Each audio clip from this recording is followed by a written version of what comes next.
Shri Gayatri tours and travels Chardham యాత్ర complete travel plan. అందరికీ నమస్కారం. Welcome to it's U TV. ప్రస్తుతం మనతో పాటు ఉన్నారు ప్రముఖ ఆధ్యాత్మికవేత్త, పూర్వపు యాదగిరిగుట్ట అర్చకులు, రిటైర్డ్ ఆంధ్ర ఉపన్యాసకులు డాక్టర్ సందుకుల కృష్ణమాచార్యుల వారు. గురుగారితో మాట్లాడి మంచి విషయాలు తెలుసుకునే ప్రయత్నం చేసేద్దాం. అంతకంటే ముందు ఇటువంటి ఆధ్యాత్మికపరమైన వీడియోస్ కోసం ఇప్పుడే మన ఛానల్ని సబ్స్క్రైబ్ చేసుకోండి. నమస్కారం గురుగారు. విజయోస్తు. గురుగారు, మనకి హనుమాన్ జయంతి అయితే వస్తుంది. అసలు ఆ రోజు ప్రత్యేకత ఏంటి, విశిష్టత ఏంటి, ఎటువంటి పూజా విధానాన్ని పాటించాలి? మరొక మంచి ప్రశ్న వచ్చింది, తెలియదగింది భవిష్యత్ తరాలకు. హనుమ ఏమీ కోరలే, నా కోసమని ఎక్కడ చెప్పుకోలే. ఒకటి, హనుమంతుడికి నమస్కారం చేస్తే ఏంటి, హనుమ నుంచి మనం నేర్చుకోదగింది బుద్ధి, బలం, యశో, ధైర్యం, నిర్భయత్వం, అరోగత, అజాడ్యం, వాక్పటుత్వంచ హనుమ స్మరణాత్ భవేత్ అని శ్లోకం ప్రార్థన ఆంజనేయ స్వామి దేవాలయం. ఇవన్నీ హనుమలో ఉన్నాయి. ఎవరన్నారు ఇది? రాముడే అన్నాడు. హనుమ మొట్టమొదట భిక్షు వేషంతో వచ్చినప్పుడు రాముడు అన్నాడు, 4 వేదాలు తెలిసినవాడు మాట్లాడితే ఎలా ఉంటుందో లక్ష్మణ నువ్వు మాట్లాడన్నాడు. లక్ష్మణుడు అన్ని తెలిసినవాడు కాబట్టి లక్ష్మణుడితో మాట్లాడమన్నాడు. అంటే హనుమలో ఎన్ని వేదాలు చూశాడు, ఎంత గొప్ప పాండిత్యం చూశాడు. అది ఒకటి. భక్తికి పరాకాష్ఠ హనుమ. స్వామి తప్ప నాకు ఇంకోటి లేదు, అంతే పరాకాష్ఠ. మూడవది ఒకటి, మంత్రానికి పరాకాష్ఠ హనుమ. రామ మంత్ర జపం, నిరంతరము రామ మంత్ర జపం, పరాకాష్ఠ హనుమ. ఇలా అన్ని హనుమలో ఉన్నాయి, అన్నీ హనుమలు ఉన్నాయి. ఎక్కడ తెలుస్తుంది?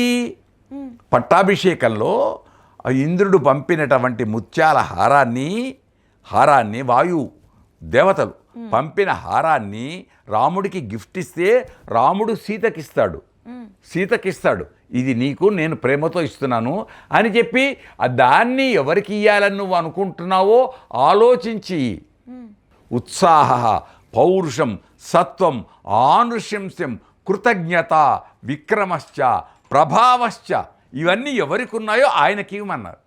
ఇవన్నీ ఎవరికి ఉన్నాయి? ఆంజనేయుల్లో ఉన్నాయి. ఇవన్నీ హనుమలో ఉన్నాయి. ఇద్దరు గమనించాలి ఇక్కడ. ఆంజనేయుడిది ఒక్క ఆంజనేయుడే కాదు, వైనతేయుడు, వినత యొక్క కొడుకు గరుత్మంతుడు, ఆయనకి ఇవన్నీ ఉన్నాయి. వైనతేయుడు ఎవరికైనాడు వాహనం? నారాయణునికి గరుడ వాహనం. తిరుమలలో ప్రతి పౌర్ణిమకు గరుడ వాహన సేవ, బ్రహ్మోత్సవంలో గరుడ వాహన సేవ ప్రాధాన్యత కనుక వైనతేయుడు వేదాత్మ అక్కడ. ఇక్కడ ఆంజనేయుడు ఎలా వెళ్ళాడు? సముద్ర లంఘనం. రాముడి బాణం ఎలా వేగంగా వెళుతుందో అలా వెళ్ళాడు. మళ్ళీ తను దూకేటప్పుడు ఎలా గరుత్మంతుడు ఎలా అయితే రెక్కలను చార్చేసి ఎట్లా వెళతాడో పని కోసం అట్లా వెళ్ళాడు. ఇవన్నీ సుందరకాండలో మనకు కనపడతాయి. ఆంజనేయుడు గొప్ప శక్తిమంతుడు. ఎందుకు? అందరి దేవతల వరాలు వచ్చాయి, బ్రహ్మతో సహా వరాలతో కూడుకున్నటువంటి వాడు. అంతేకాదు శాపం కూడా ఉంది ఆంజనేయుడికి. తన శక్తి తనకు మర్చిపోయేటట్టు, ఎవరని చెబితే వచ్చేటట్టు. కనుక ఆంజనేయుడికి ఏ దేవతకు లేని 2 ఉత్సవాలు ఆంజనేయుడికే, 2 సార్లు. అది జయంతులు అంటారు కాదు. ఒకటి హనుమత్ విజయం, రెండవది హనుమత్ జయంతి. 2 కొద్ది తేడా, అది అందరికి తెలియదు, తెలిసి ఉండాలి. మొదటిది వచ్చేది హనుమత్ జయంతి విజయం, హనుమ విజయం. ఏ విజయం? సీతారాములను కలిపినవాడు హనుమ. గురువు మంత్రశక్తి, గురువు కనుక అది విజయం. రావణ్ణి చంపి మళ్ళీ తన్ను రాముడికి పట్టాభిషేకానికి కారకుడైన వాడు అతడు. బ్రహ్మచారి. సరే, మళ్ళీ సువర్చల అనే భార్య ఉంది అనుకునే వాళ్ళకి అది వేరు. కానీ బ్రహ్మచారి, హనుమ బ్రహ్మచారి, గణపతి బ్రహ్మచారి. ఇవన్నీ కథలు మళ్ళీ పక్కకు పెట్టేద్దాం, అవును కాదని మనకొద్దు కనుక దాని ఎవరెవరి భావాలు వాళ్ళవి. ఇతను హనుమ బ్రహ్మచారి. అంతేనా? హనుమ ఎవరికి? రాముడి భక్తుడు. ఆ రాముడి దగ్గర నుండి అంగుళీయకము తీసుకొని వెళ్ళి సీతకిచ్చే వరకు, సీత దర్శనం వరకు రాముడి మీద ప్రేమ ఎక్కువ. ఎప్పుడైతే సీతను చూచాడో రాముడి మీద తగ్గింది, సీత మీద పెరిగింది. ఇంత ఈ తల్లియా అది ఆంజనేయుడు గొప్పతనం. ఒకటి, నేను అనలేదు ఎక్కడ, నేను ఈ పని చేశానని కాదు. ఆయన ఎప్పుడు దూతోహం కౌసలేంద్రస్య, రాముడి యొక్క దూతనే అనుకున్నాడు తప్ప నేను అని అనలే. స్వార్థత లేదు. అక్కడ గరుత్మంతుడిలో అమృతం తెచ్చాడు తప్ప అమృతం కదా నేను కూడా చిరంజీవి బత్తాని అని నాలుక మీద వేసుకోలే ఆంజనేయుడు. అంతేగా అదే గరుడు, అక్కడ గరుడు, ఇక్కడ ఆంజనేయుడు. నాది కాదు, అంతా రాముడి శక్తే, నా దైవమైనటువంటి రామయ్య యొక్క పరాక్రమం, సీతమ్మ యొక్క గొప్పతనమే, అంతే. అలాంటి ఆంజనేయుడికి మీరు మంచి ప్రశ్న వేశారు కాబట్టి చెప్తున్నాం. సీత ఏమంది? ఒక నమస్కారం చేసింది, ప్రార్థించింది, రిక్వెస్ట్. ఏమని? హనుమన్ యత్నమాస్తాయ దుఃఖక్షయకరో భవ. అంతేకాకుండా ముందేమన్నది ఆమె, త్వమస్మిన్ కార్య నిర్యోగి ప్రమాణం హరిసత్తమా. ఎంత సుందరకాండలో గొప్పది ఈ పని. ఈ శ్లోకం చదువుకుంటే ఏదైనా మనకు పనులు నెరవేరుతాయట. అంత ఆదిలక్ష్మి అయిన సీతనే హనుమంతుణ్ణి కోరితే ఇక ఇంకేం చెప్తాం. ఒకటి, హనుమ ఎంతటి వాడు, మొదలు వచ్చేటప్పుడు రామముద్రికతో వచ్చాడు, అంటే రాముడి యొక్క శక్తితో వచ్చాడు, లంకకు చేరాడు, శతయోజన విస్తీర్ణమైన సముద్రాన్ని లంఘించాడు. మళ్ళీ పోయేటప్పుడు కూడా ఉండాలి కదా ఇంధనం. వచ్చేటప్పుడు పెట్రోల్ ఉంది, మళ్ళీ పోయేటప్పుడు వాహనంలో పెట్రోల్ ఉండాలి కదా. మళ్ళీ పోయేటప్పుడు ఏముంది? ఇక్కడ సీతకి ఇచ్చాడు కదా ఉంగరం. మళ్ళీ శక్తి ఎక్కడిది? అమ్మవారు చూడమని ఇచ్చింది, రాముడికి ఇది ఇవ్వు అని 2 గుర్తులు చెప్పింది. ఒకటి కాకాసుర వృత్తాంతం, మందాకిని నది పక్కన తనకు ఇక్కడ బొట్టు ఇక్కడ పెట్టేది ఇక్కడ పెట్టిండు. ఇప్పుడు పిల్లలు ఈ మధ్యకాలంలో బర్త్డేకు కేక్ కట్ చేసి కేకును తినిపించి ఆ మిగిలింది ఇట్లా ఇలా రాస్తారు. రాముడు కూడా చిలిపి ప్రియురాల మీద ఉండేది, అది గుర్తు చేసింది సీతమ్మ. అది చెప్పాలి ఆంజనేయుడు చెప్పాలి, కానీ ఎక్కడ చెప్పలే. ఎప్పుడు అందరూ వానరులు వెళ్ళిండ్రు, సీతను చూచాము అన్నారు. రాముడు చాలా తెలియకలవాడు. సీతను చూస్తే మా సీత ఏమని చెప్పింది అని అడిగారు. అప్పుడు అందరు కలిసి హనుమంతుడు ముందట నెట్టారు. మరి ఇప్పుడు హనుమంతుడు ఎక్కడున్నాడు? ఆంజనేయుడు చేసింది పని తానే, కానీ నేనని లేకుండా ఎక్కడో కొనుక్కున్నాడు. నిజమైన భక్తుడు కొనాకుంటాడు, చివరిలో ఉంటాడు, ఎక్కడో ఉన్నాడు. ఇప్పుడు ఆ వానరులందరూ ఏం చేశారు? ఆంజనేయుడిని. అప్పుడు ఆ హనుమ చెప్పాడు. కనుక స్వామి భక్తి అంటే హనుమ. అందుకు వైష్ణవ దేవాలయంలో మీరు ఎక్కడికి వెళ్ళినా ముందు మధ్యలో నామం ఉంటుంది, శంకు చక్రాలు ఉంటాయి, నామం పక్కన శంకు చక్రాలు ఉంటాయి. అటుపక్కకు హనుమ ఉంటాడు, ఇటుపక్క గరుడు ఉంటాడు. అటుపక్కకు హనుమ, ఇటుపక్క గరుడు. ఈ ఇద్దరి గూర్చి గొప్పగా తెలుసుకోవాలి. ఒకటి. 2, మంత్రము, మంత్ర అనుష్ఠాన దేవత. మీరు ఎప్పుడో ప్రశ్నలు అడిగారు. మంత్రము, మంత్ర అనుష్ఠాన దేవత. రాముడికి వాహనం ఆంజనేయుడు, విష్ణువుకు వాహనం గరుడు. అంటే ఏంటి? మంత్రం వాహనము ఇజికల్ట్ మంత్రం. మంత్ర అధిష్టాన దేవత పైన కూర్చున్న ఆయన. ఇక్కడ రాముడు, అక్కడ నారాయణుడు, అంతే. అట్లే నందికి పరమేశ్వరుడు.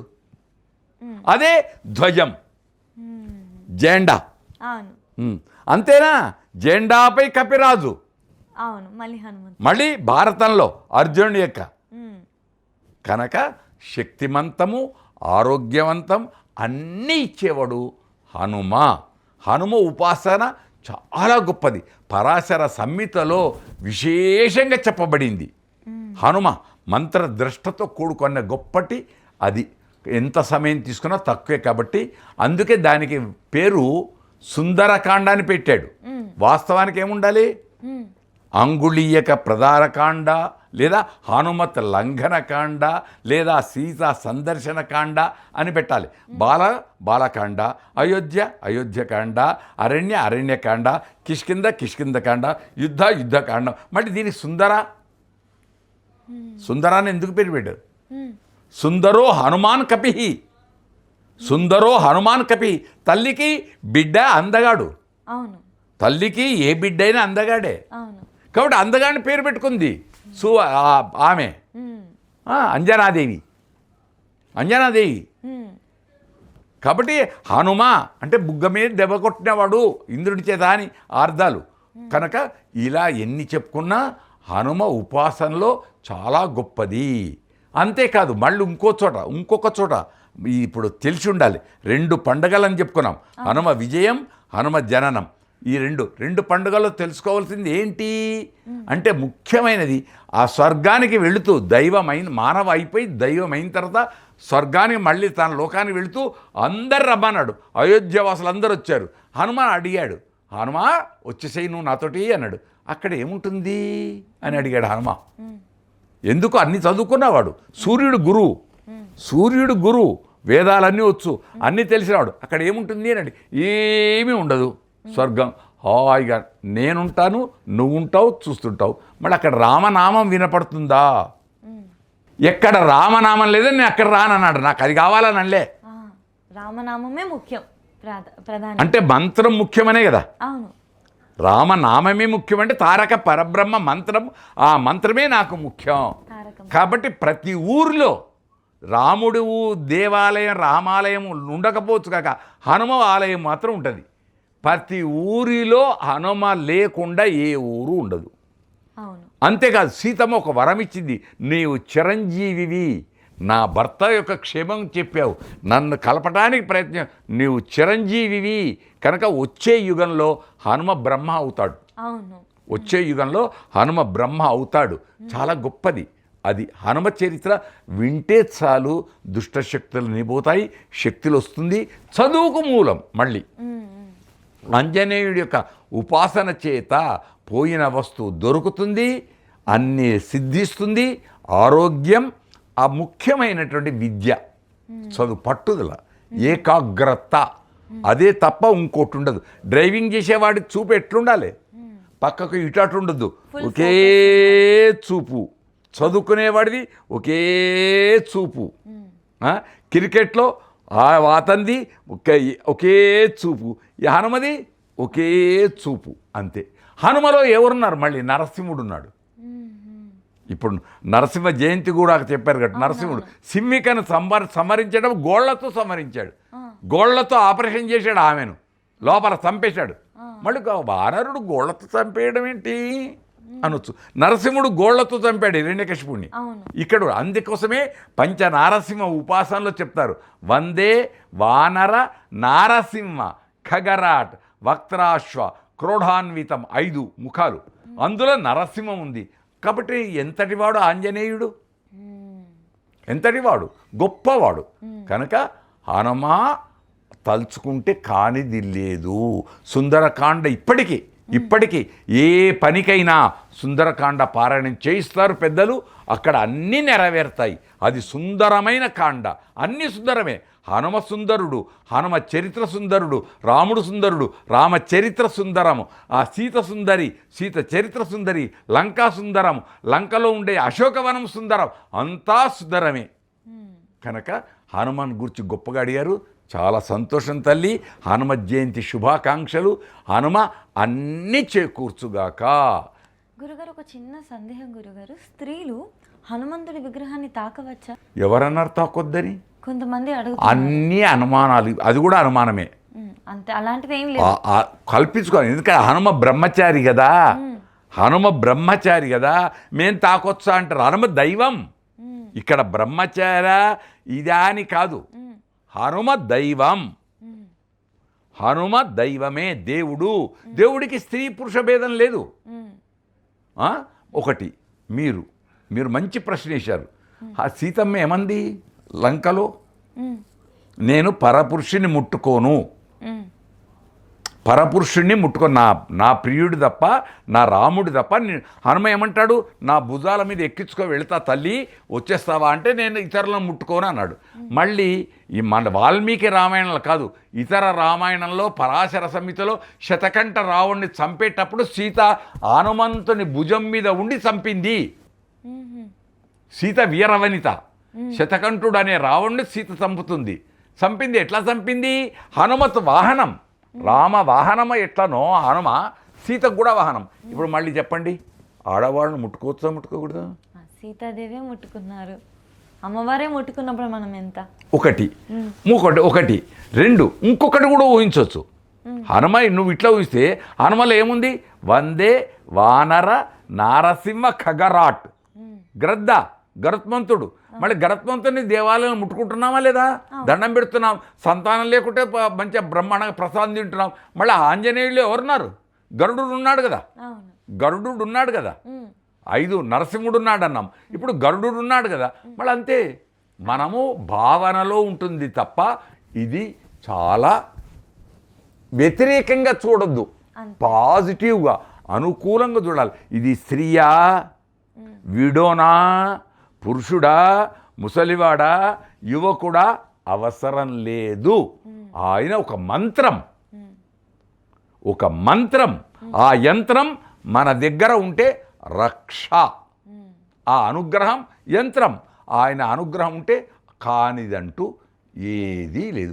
ఎత్ర ఎత్ర రఘునాథ కీర్తనం తత్ర తత్ర కృతమస్తకాంజలి బాష్పవారి పరిపూర్ణలోచనం మారుతిన్ నమత రాక్షసాంతకం. ఎంత రామనామం ఎక్కడ ఉంటే అక్కడ ఆంజనేయుడు ఉంటాడు అని చెప్పారు కనుక సర్వ అంతర్యామి రామనామంతో ఆ హనుమ యొక్క శుభ జయంతి విజయం 2 పండుగల యొక్క శుభాకాంక్షలు. ఒకటైంది, ఇంకోటి కాబోతుంది.